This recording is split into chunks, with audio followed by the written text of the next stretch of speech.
Welcome to Cold War Conversations.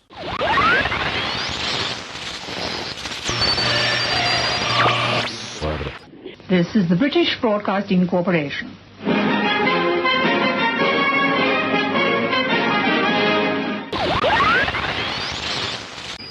Fünf, zwei, sieben, eins, sechs, neun, acht, drei. Well, who's our first letter from today, Edward? An old friend of yours, Doris, Brian Hartley of Thornton-le-Field, asking what's being done to build up Anglo-Soviet relations. And I'm here to host this final program from the German Democratic Republic for you. The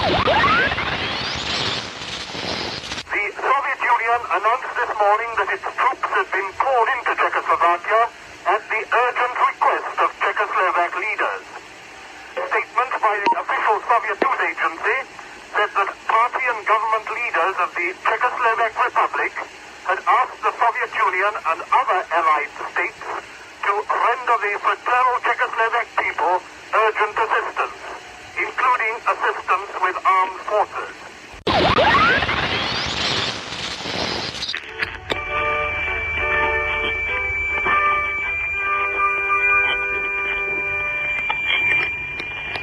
This is Radio Star Czechoslovakia, the legitimate voice of occupied Czechoslovakia.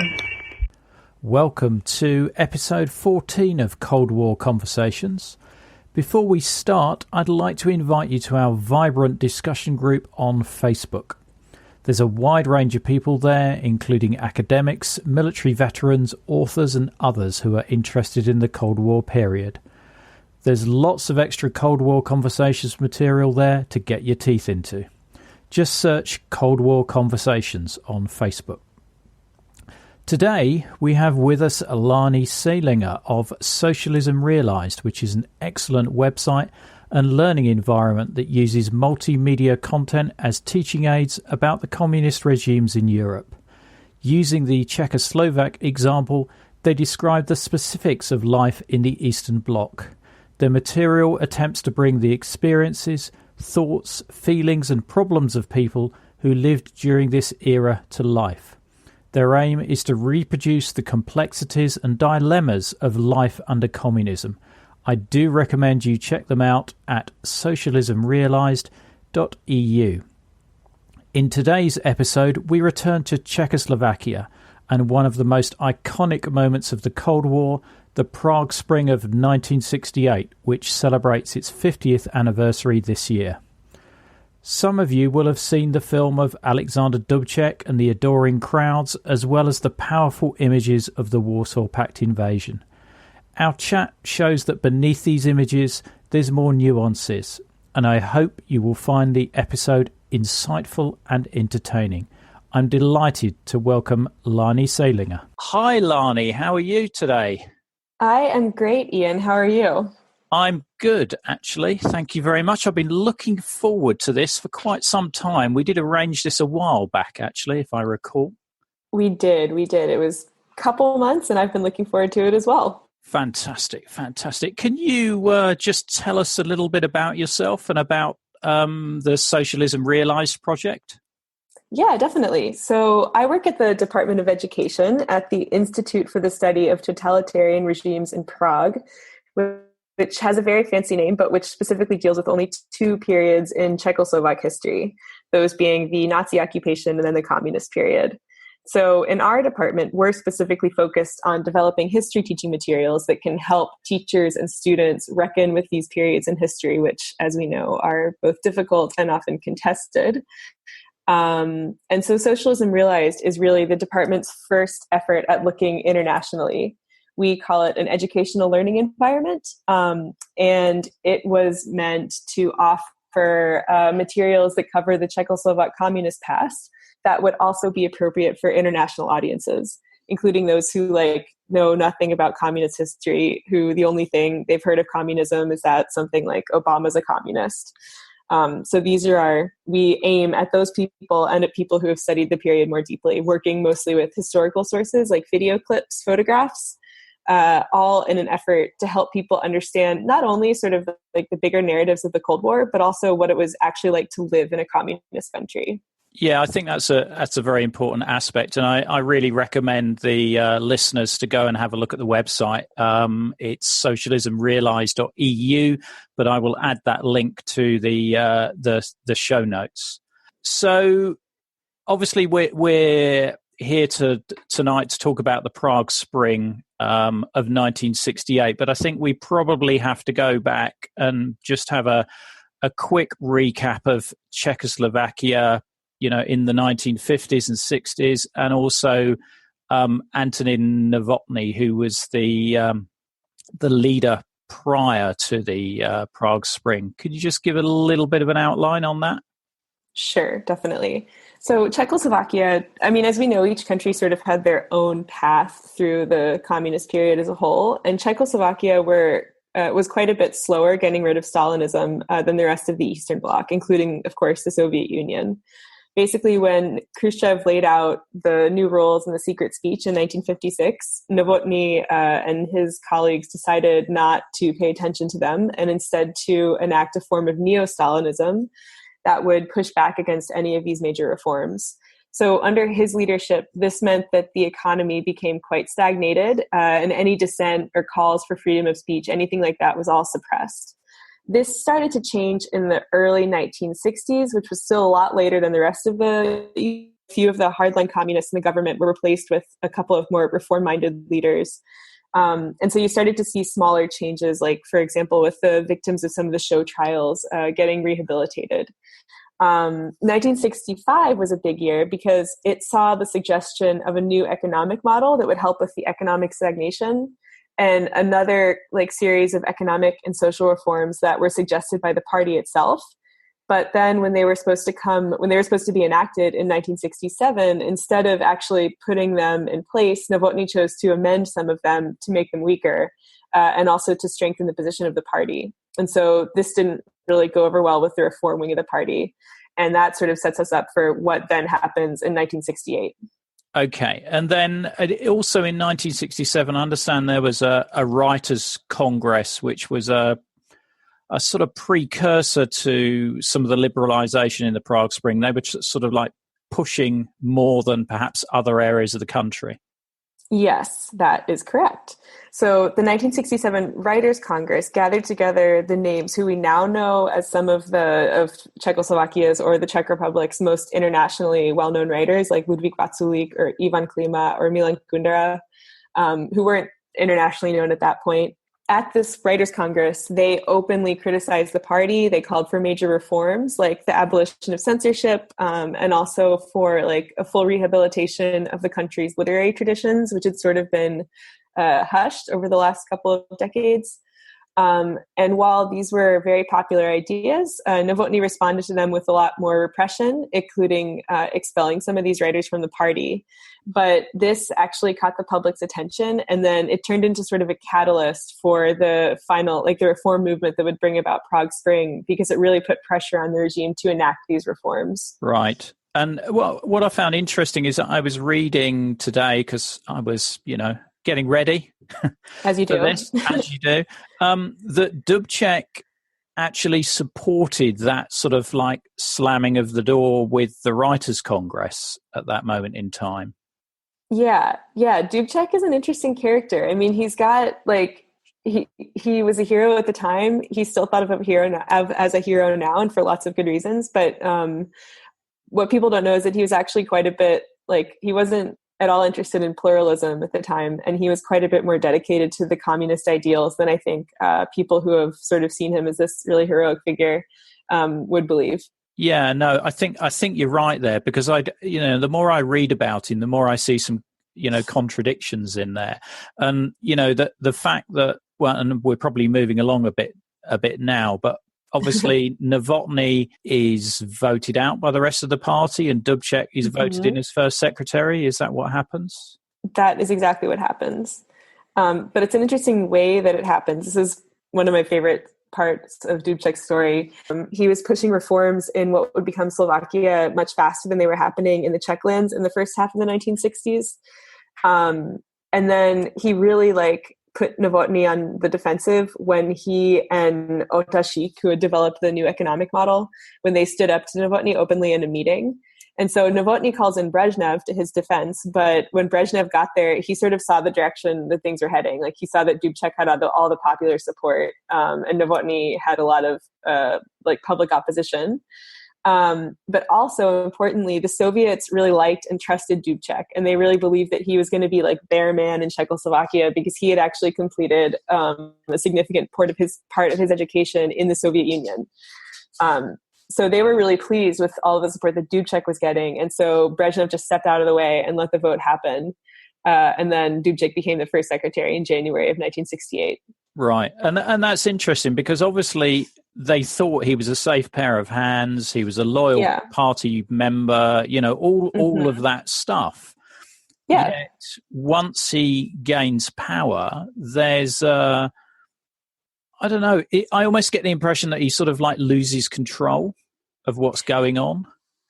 I wouldn't necessarily say that. Like I think what a more accurate way of putting it would be that he didn't necessarily see his reforms as like letting go of control, even letting go of like the Communist Party's control.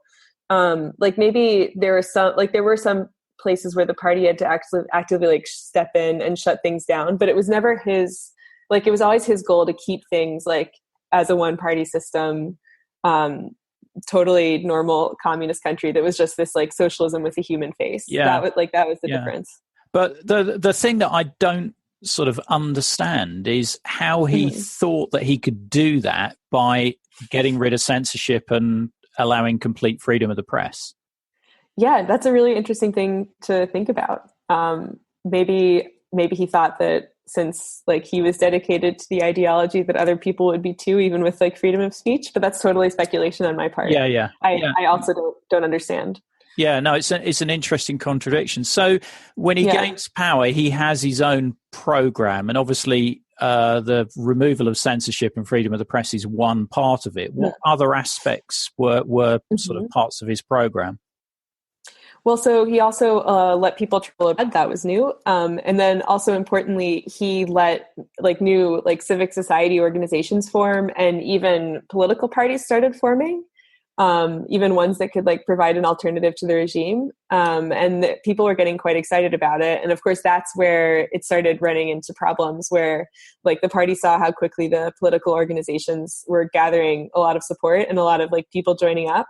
And so they acted quickly to limit this and to shut that entirely down, even while keeping like the other forms, the freedom of speech and the abolition of censorship, like those went on. And there were also, of course, like additional economic reforms and sort of like societal reforms that they enacted. But I think the most famous parts of socialism with a human face are like the freedom of speech and no censorship and travel and everything like that. Yeah. Okay. And so the likes of Albrecht in East Germany and Gomulka in Poland and Brezhnev, they're not overjoyed at these, are they? They're not, no. They're really not. And of course, like, Soviet Union at the head, and they didn't like it. So they were just, like, they saw it in the other way that Dubček did, like the opposite way, that if these reforms were allowed to continue, then communism was truly threatened in Czechoslovakia. And I think the ones that bothered them the most were the lack of censorship and the fact that this civil society was starting to blossom, that these new political organizations were starting to form, or in some cases, which is probably even more dangerous, some parties were starting to reform, like with the Social Democrats, who of course couldn't exist when communism started, but had existed as a functioning political party for a long time before the advent of the communist regime. Right. So it's the classic communist fear of counter-revolution in Czechoslovakia. Okay. Exactly. And were there any Warsaw Pact countries that did support Dubček? There were. Albania supported Dubček. They actually ended up leaving rather than participating in the invasion. And Romania also chose not to participate. They didn't leave the Warsaw Pact, though. And then Yugoslavia, of course, wasn't part of the Warsaw Pact, but they publicly supported Czechoslovakia against the Soviet Union. Okay, and so Brezhnev invites Dubcek and his party colleagues to various meetings to sort of discuss the diversions that they're going down. Yes. And so what does Dubcek do? Does he try and stop some of this stuff, or does he just think that the Soviet Union or the Warsaw Pact is going to let him get on with it? Well, I think kind of both. I think they kind of tried to like toe the line between those two choices. They had seen what happened to Hungary in 1956, and so there were like some people were worried that that the Soviet Union would like actually invade Czechoslovakia. I don't think Dubcek was actually one of these people. I think he really was optimistic that they would keep going because they like knew that he was so dedicated to communism, to this like socialism with the human face. Mm-hmm. And so they really like they were trying to appease the Soviets and to like make promises to the Soviets while at the same time also not giving up on the reforms. Yeah. Okay. Because I saw that János Kadar, is it the leader of Hungary at the time, who'd come on, who'd become leader after the 1956 uprising, was sort of like trying to act as a sort of like intermediary. And sort of, explain to Dubcek, look, you're going to have to get this sorted out, but also to try and get Brezhnev to not, send the tanks in. Yeah, I actually didn't know that. That makes so much sense. I'm just fascinated by this subject, so I have read a little bit on this. But when what are the circumstances that makes Brezhnev and the other Warsaw Pact participants, decide to go in? I mean, what is the straw that breaks the camel's back? That's a really good question. I actually don't know the answer. They had their like major last meeting pretty like only basically weeks before the eventual invasion, and I think the Czechoslovaks at that point like thought everything was cool, but then the Soviets decided that it wasn't. That's a really good question. I don't know what was like the moment that actually switched from not invasion to invasion. Yeah. So the countries that participate in the invasion are Poland, Hungary, the Soviets. Do the Bulgarians come in? Yes, they do. But the East Germans, because of their previous history with Czechoslovakia, are invited to stay at home, I understand. Yes, supportive of the invasion, but not invited to join because goodness knows if the Czechoslovaks saw German uniforms in the streets, they would probably these uniforms would probably encounter slightly greater resistance than if they were strictly Soviet, Bulgarian, Polish. So how was the invasion carried out? Because it seems amazing that it appears as though they managed to take over the country in very short order with very little resistance. Yes, that is exactly what happened. It happened overnight. It happened like the first troops started crossing the border at 11 p.m. and they crossed into this not so big country with 250,000 troops initially on the ground, which would eventually balloon up to 500,000. With them, they had 2,000 tanks, and they had a particular mission that was sent by air from Moscow that was meant specifically to take over the airport in Prague, which was important for them, like to be able to carry out some parts of the mission. Right. And so they basically just started rolling in. The Czechoslovak army didn't mobilize. And so the people just sort of woke up to the sounds of war, like tanks, gunshots, planes. Nobody knew what was going on. And they were told immediately not to resist. And for the most part, they listened. Okay. And none of the Czech military resisted at all. I would have thought there must have been some hotheads around. The Czechoslovak military didn't do anything. There was a couple people that probably did like put up a fight. But actually, in the end, the majority of the people who were killed and wounded, it was by accident. It was by being hit by cars or by tanks. It wasn't even like in protest. Like people were curious and came out, but they weren't carrying out any sort of violent protest for the most part.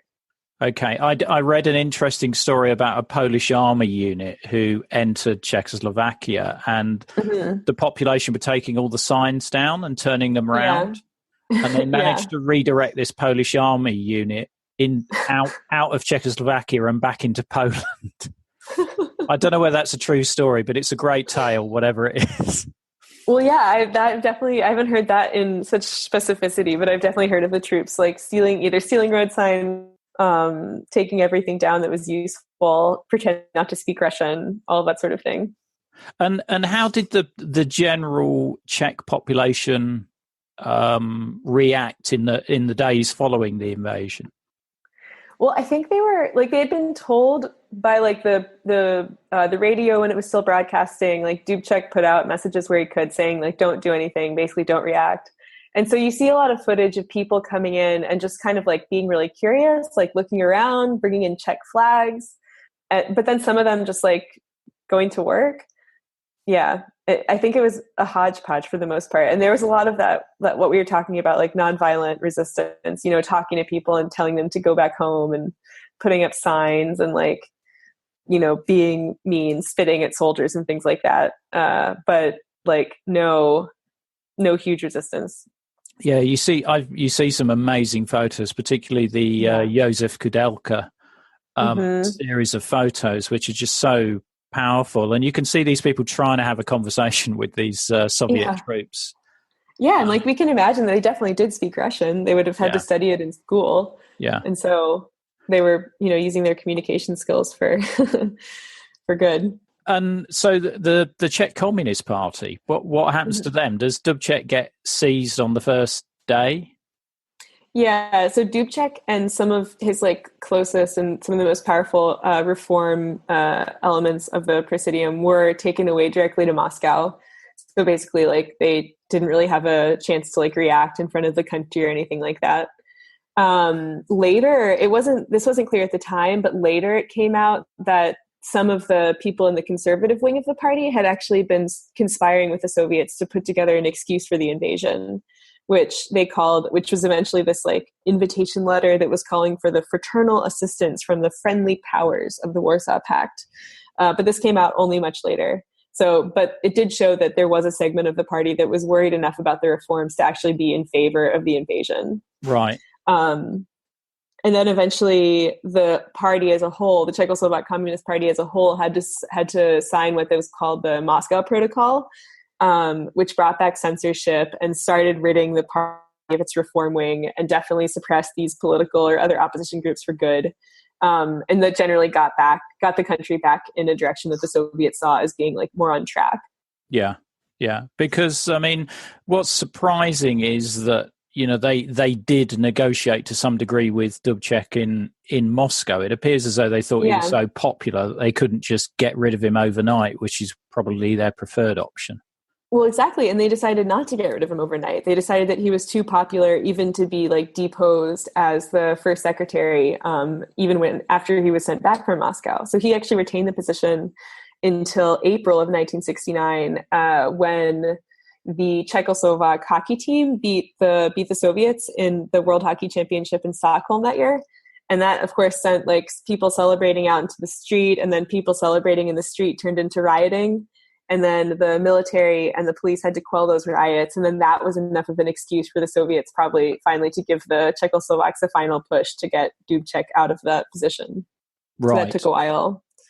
Okay. And then there were some other members of the reform like leadership who stayed in their positions until 1970 or 1971. So this wasn't like an overnight process by any means. Wow. But they were forced to toe the line. Yeah, I mean, they didn't have like the power that they had during Prague Spring, and they weren't getting their voices heard clearly, but they were still there. Okay.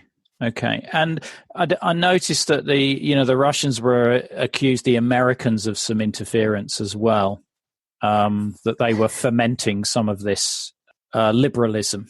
The thing that I read, which I found really interesting, is there was a war film being made in Czechoslovakia called The Bridge at Remagen, which was a World War II war film that featured American soldiers and American tanks. Mm-hmm. And so the Russians took photos of these tanks and soldiers or these actors as proof that there were American troops in Czechoslovakia. which I thought was an interesting story as well. And Bridget Raymargin's not a bad film either. I'll have to give it a look. Yeah. I'm not sure where it's filmed in Czechoslovakia, but anyway. So how did the West respond to the invasion of Czechoslovakia and the suppression of the Prague Spring? Well, I think it makes sense that the Soviets would have accused the Americans of like fomenting resistance, because the West, including the States, was like largely united in condemning the sovereignty of a free nation, et cetera, et cetera. There was a speech from the Czechoslovak representative at the UN, and a lot of the UN was like ready to pass a resolution condemning it. They tried to. It didn't succeed, though, because, of course, there were disagreements between the other countries. And, of course, the USSR had veto power. Part of the issue was that the US had sort of helped some of these sort of invasions along in Central America. And so their voice wasn't exactly, it couldn't be taken quite as seriously as they would have liked to. And then Western media outlets covered it a lot. I think it was actually a Western journalist or a Western media outlet that coined the term Prague Spring to begin with. Right. But the West, they drew a lot of sympathy to Czechoslovakia, but besides actually taking in some of the Czechoslovak refugees, because tens of thousands of people emigrated right after the invasion. And so the West did step up to take these people in, but no Western country actually took any action against the invasion or against the Warsaw Pact. Okay, so do you know what the reaction was of the Western communists to this? Because obviously most of them are adhering to the Soviet sort of doctrine, and then the Soviets go in and invade a sovereign Warsaw Pact country. Yeah, so after you asked the question, I did some reading up on this, and it's really interesting, actually. This moment was a huge turning point in terms of communism as a worldwide movement, exactly because it was split. So you had some communist parties denouncing the invasion. You had some communist parties split in terms of whether they wanted to denounce it or not. There were some that supported it. A good example, I think, is Finland, which of course was a Western country that it was really important for them to maintain good relations with the USSR. Mm-hmm. Their majority chose to speak out against the invasion, but then there was a minority of the members who supported it. And this eventually led to the breakup of the Finnish Communist Party as a whole. And so people have noted Prague Spring and then the invasion and then the reaction to it as one of the final death knells in the sort of movement of communism as an international thing. Yeah. Now, I've heard a term in the UK of those communists in the UK that were still hardcore sort of Soviet line of communism after the Prague Spring. Their nickname was Tankies. Tankies. Yeah. That's great. That's brilliant. So how many were killed or injured? Are there any sort of numbers during the Prague Spring? Yes, we do. We have a specific number for people killed. That was 137. So a pretty small number. Of course, it's lives lost, which is all bad, but not very big in terms of how big the country was and how big the invasion was. The numbers that we have for people injured is much more blurry, probably another couple hundred, 2,000, something like that. But we don't know exactly. Right. And of course, there was the incident with Jan Palach as well, wasn't there? Mm-hmm. Yes, Jan Palach, he was a student who in 1969 he was not happy about how people had sort of just gotten used to the fact that there were Soviet troops hanging out in their country. He felt like it had just become normal, and he wanted people to start resisting again. So he thought that the best way to incite this sort of rebellion would be to set himself on fire in the middle of Wenceslas Square, which is, of course, one of the main squares in Prague. He eventually was put out, but then taken to the hospital where he died the next day. And he was immediately a national hero. This was already in January of 1969, I believe. Right. So it was a little bit after. Yeah. And then there was somebody else who did the same thing. Yeah, that's right. They're both commemorated on Wenceslas Square. I've seen the memorial there. Yes, exactly. Okay, so what happened to the country after the Prague Spring? I mean, how did they sort of get it back in line? We mentioned Dubcek was voted out as leader in early '69. Mm-hmm. So then what happened? So the end of Prague Spring meant the beginning of the period that's called normalization, which, as you can tell from the name, just means a return to like the normal form of government, the normal communism. This meant that basically the social reforms that were the most famous parts of the Prague Spring, like the steps towards political pluralism, the lack of censorship, the ability to travel abroad, all of these were then walked back after the invasion. So these sort of like social reforms didn't have a lasting impact on the country's government. Although, importantly, the borders were kept open for a little bit longer, and a lot of people ended up like emigrating that way before they were closed back down. But then in terms of the economic side, some of those reforms actually stayed. So normalization, it wasn't a return to like hardline Stalinism, but rather this like late state socialism, which was a period of like strong economic and political control by the central party. But there was less central control of the economy than they had been before. Like, for example, they didn't regulate prices anymore.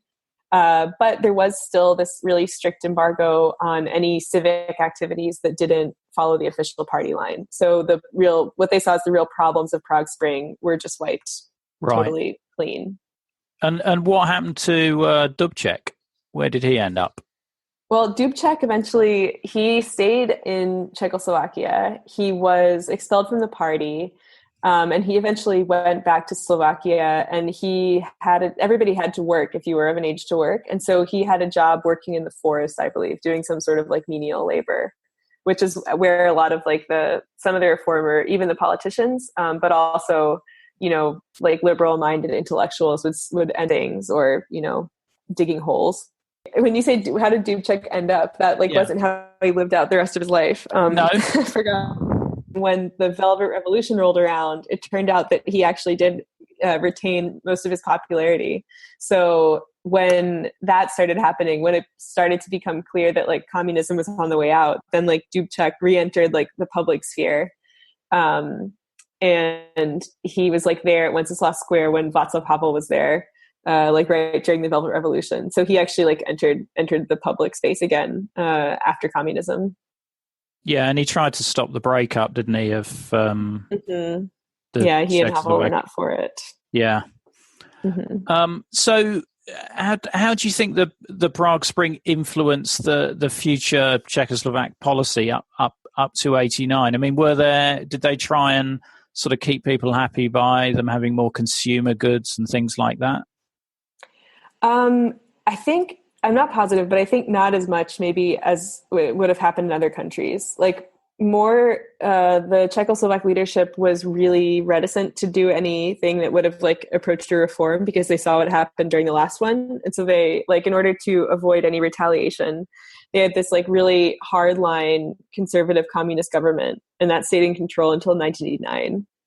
And so like you certainly see people, like getting nostalgic about the consumer goods that they did have during normalization, but you still had like shortages and things like that made life pretty difficult for a lot of people. Yeah. But also I think it really did influence the way the revolutions took place, because like you saw in Poland and Hungary, the revolutions were pretty slow and gradual. They happened like over time with like different steps taking place at different times. But in Czechoslovakia, these steps just really didn't have any space to take place. And so if any revolution was going to happen, it was going to have to be sudden and very fast. And so then you saw the Velvet Revolution, which took place in a period of just 10 days. Yeah. Yeah, no, that was amazingly fast. Yeah. And I think Prague Spring really influenced that. Right. Okay. No, that's interesting. And how was I guess in the period of normalization, how was the Prague Spring remembered, or was it not? Did they try and forget about it or not mention it?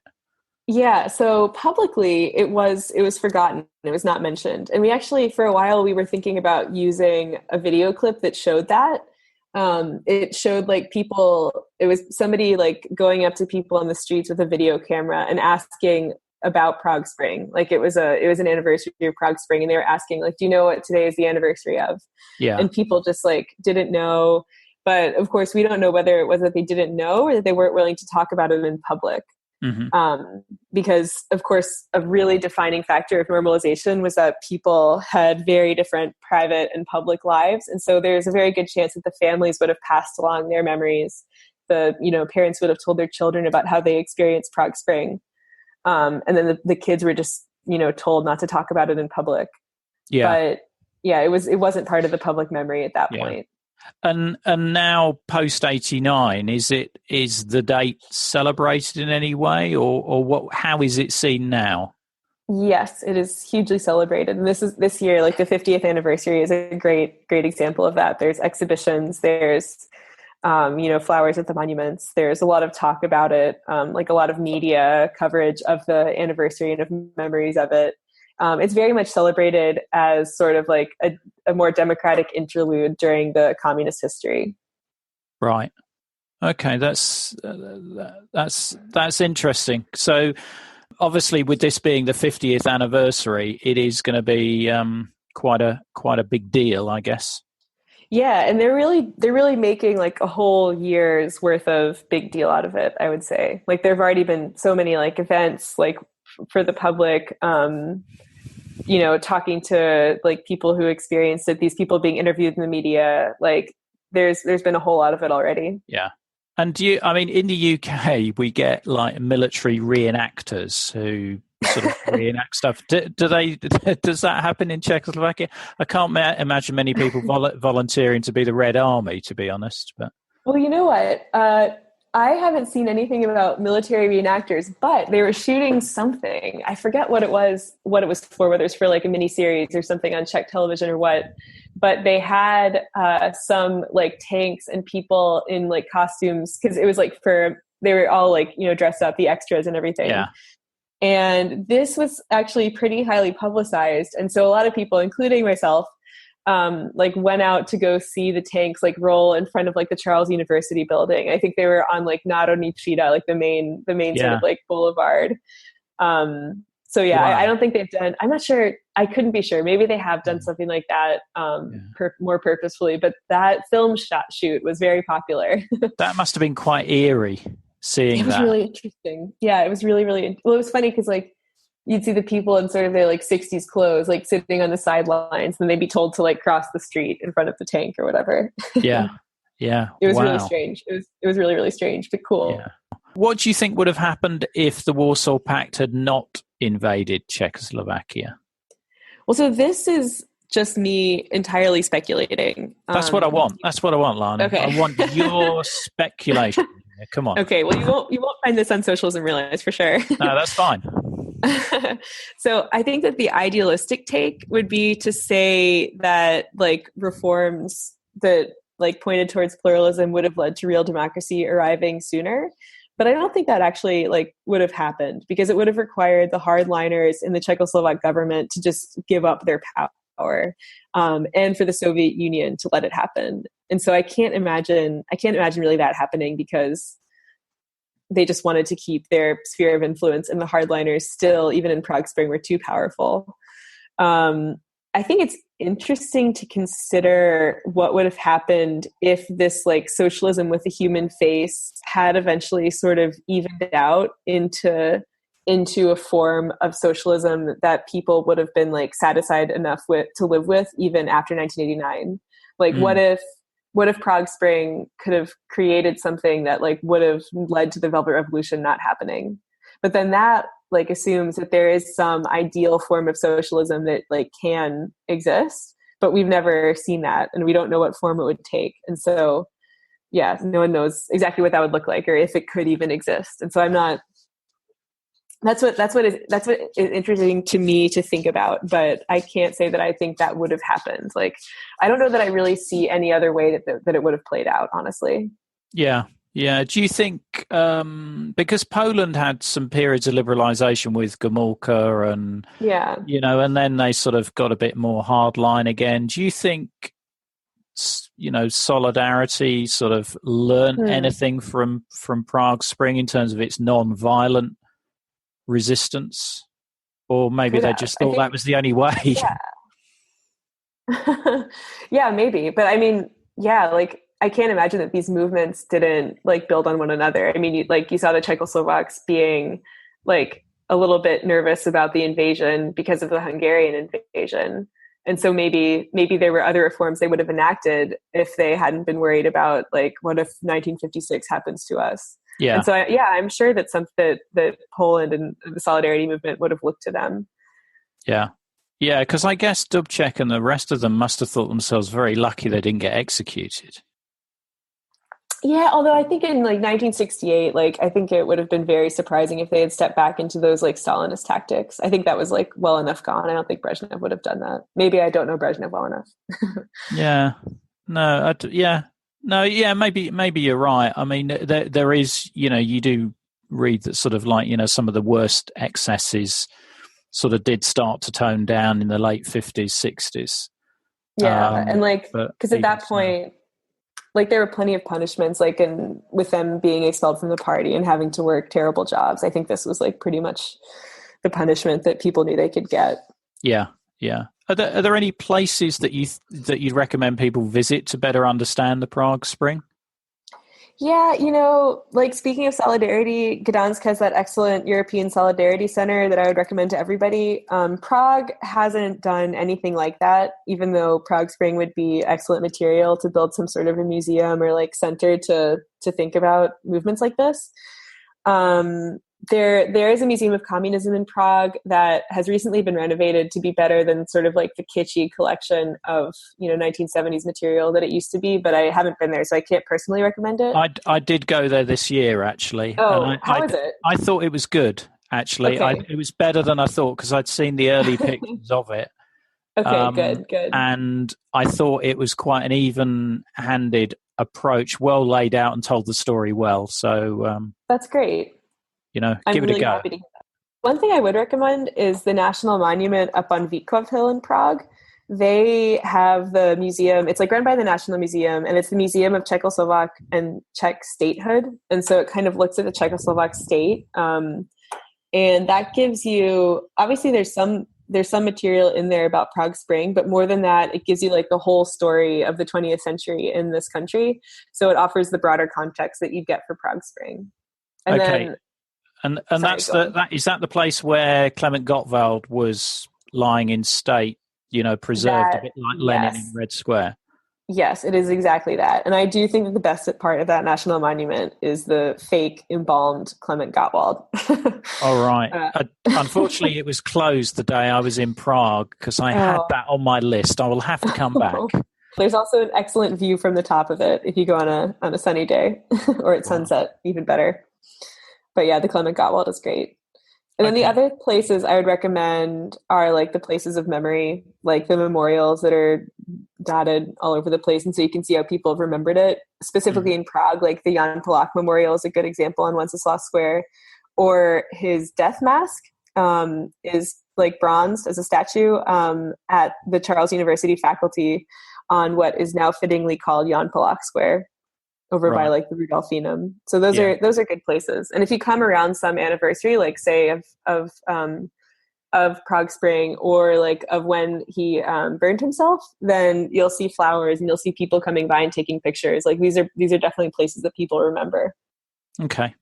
No, that's really good. You're giving a really good recommendation of Prague there. The Tourist Information Centre will be very pleased. Well, I used to be a tour guide, so they should be. Oh, well, there you go. There you go. So, do you think there's anything about the Prague Spring that many people might not be aware of? Yeah, definitely. I think the main thing would be what we were talking about before, that like the Czechoslovak Communist Party and that Dubcek himself was really dedicated to communism and really against pluralism.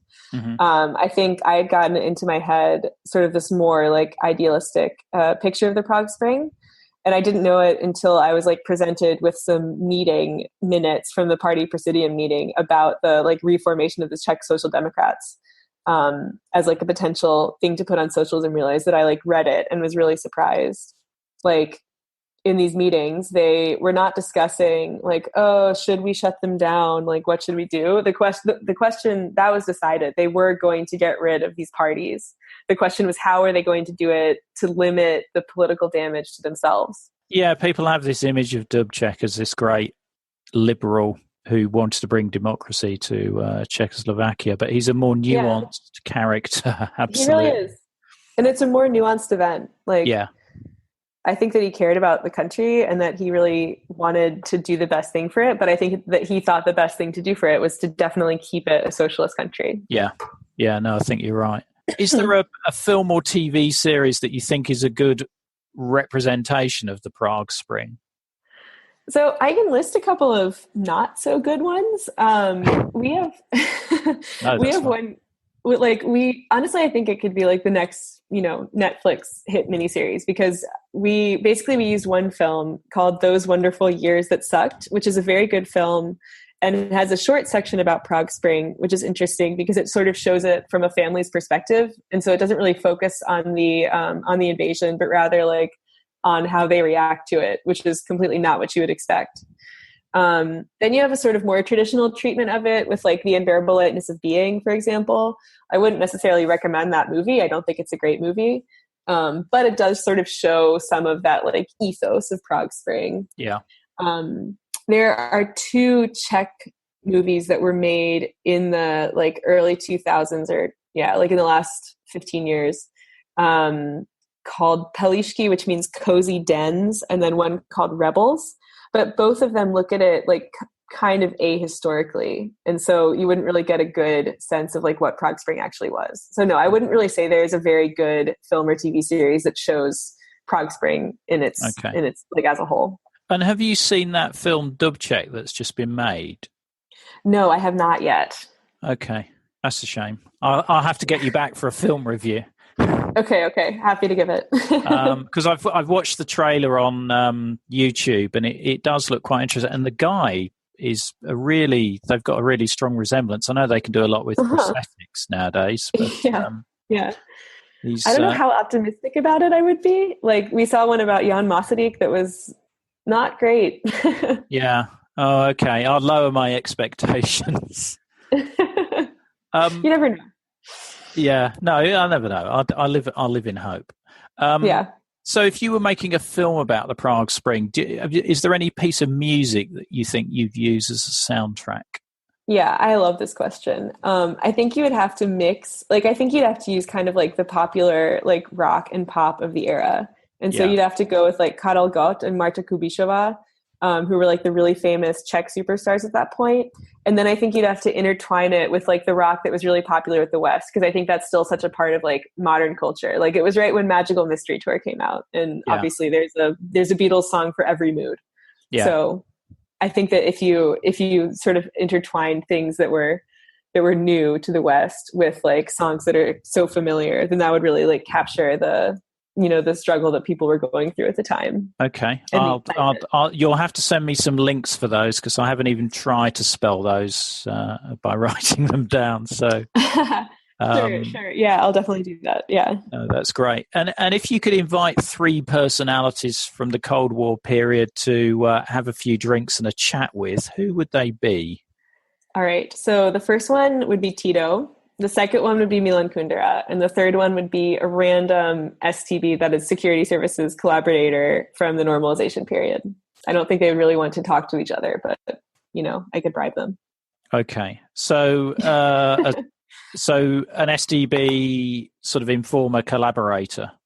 Yeah, I'd just be really curious as to that person's motivations. Like, why did they choose to do that? Why did they sign up? Were they compelled to? What were they getting out of it? Did they feel that they lost anything by doing it? Were they dedicated to the communist ideology? Did they love the regime? Like, was there something good in it for them, or was it just that it was keeping their family safe? Or like why would that person have chosen to collaborate?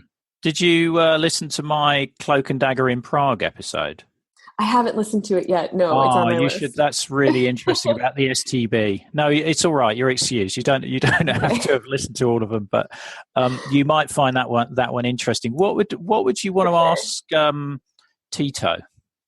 Well, Tito, so I've read a lot about Yugoslav history, but never studied it in like a super academic sense. And I've traveled a bunch around the Balkans, and it has fascinated me how people in all the countries seem to like have loved and respected Tito, despite the fact that as soon as he died, the country basically fell apart, or, not as soon as, but soon after. Yeah. And so I just want to ask him like how he saw Yugoslavia as a nation, whether he thought that it would be able to succeed without him. And like, I guess he wouldn't know how he single-handedly managed to like hold this country together, but I would try to get it like where he, saw his popularity coming from. He just is a fascinating figure to me. Yeah. Yeah. No, absolutely. I want to do at least one podcast on Yugoslavia, and I think Tito is a really interesting character. As is Yugoslavia being able to go their own way. Yeah, definitely. Well. Yeah, exactly. Sorry, Kundera. What would you want to ask him?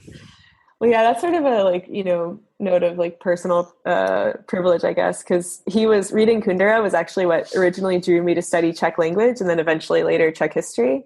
Mm-hmm. And like as I found out more about his life, like he just became so curious to me, like how he joined on with communism right at the beginning, wrote Stalinist poems, and then his opinion of it evidently changed. And so I guess I would ask him like, what happened between him and the party exactly, in his words, to make him act the way he did, and like how does he feel looking back on it now? Because now he seems to have a really low opinion of his home country, and he's kept himself away from it, doesn't write in Czech anymore. And so I'm just curious as to like, how he experienced all of that, because I've read a lot of news about it and read a lot of his books, but there's only so much you can get from without talking to a person. Yeah, no, that's a really good answer. I am surprised you've not got Alexander Dubcek in there. Yeah, I guess that would have been the obvious answer. That would have been the obvious answer. But I like people who don't go for the obvious, to be honest. So, we just talked about Dubcek so much; it just seemed like such a giveaway. Yeah. No, that's fine. And Clement Gottwald doesn't sound particularly interesting either. So he really doesn't. No, he really doesn't. It could be interesting to talk maybe to the people who are tasked with keeping his embalmed body viewable. Yeah. Well, I went to Prague in 1981, and I visited the Clement Gottwald Museum. Wow, how was it? Probably the most boring museum I've ever been in. But it was interesting when I speak with Mark Baker in the Cloak and Dagger in Prague. I mention it, and he remembers it being demolished and the stuff being taken out. Yeah, and actually, if you are interested in seeing Clement Gottwald in a more interesting sense, there's a mini-series that Czech television did called České století, like Czech Century. And there's a really great episode with Clement Gottwald and Rudolf Slansky, who, of course, is like one of the people killed in the Slansky trials. Yeah. And it like depicts them as like characters, and it's fictionalized history, but it's a really, really cool treatment of history. Oh, great. Okay. Well, you're going to have to send me a very long email with loads of links. I will happily do that for these, because I'm not keeping track of what all of these are. And are there any books in English that you think would be recommended for anybody interested in the Prague Spring? Yeah, definitely. I mean, I would. Obviously, again, my opinion, I would direct people towards Kundera. Although I do think that the Book of Laughter and Forgetting is a better book and a better treatment of the history than The Unbearable Lightness of Being. Mm-hmm. We also have a couple of recommendations from Socialism Realized. One of them is Zdeněk Mlynar's Night Frost in Prague. Another is Gordon Skilling's Czechoslovakia's Interrupted Revolution. And then finally, Kieran Williams' The Prague Spring and Its Aftermath. Okay. That sounds like good recommendations there. I mean, one book that I read quite early on about the Prague Spring was Alan Levy's Too Many Heroes. I've heard of that, but I haven't read it myself. I think it's out of print, but it was quite a good description. He's an American journalist, and he describes the invasion and, what goes on in Prague, particularly over those first few days. Mm-hmm. Of the occupation, but I haven't read it in a while, actually. It's probably one of those books where I read it again and I think, perhaps it's not as good as I thought it was. Yeah. So where can people find you online? Well, once again, I'll plug my website. That is socialismrealized.eu, and we spell realize the British way. So that's with an S rather than a Z. Importantly. That's very good. It was EU funded. So, we went with the EU country. And then you can find us on Twitter at socialismr. And then if you're looking for me personally, that is at Lani, Lani 49. Okay. Well, that's all we had time for, but it was great to speak to Lani and hear what she had discovered in her research, and it certainly provided me with some new insights into the Prague Spring. There's extra information in the show notes detailing the films, music, locations, and books that Lani mentioned. The show notes can be found at coldwarconversations.com/episode and the number 14. We're also on Twitter at Cold War Pod. And if you like what you're hearing, please leave reviews on iTunes or with your podcast provider. Thank you very much for listening, and goodbye. This is the Voice of America, Washington, D.C., signing off.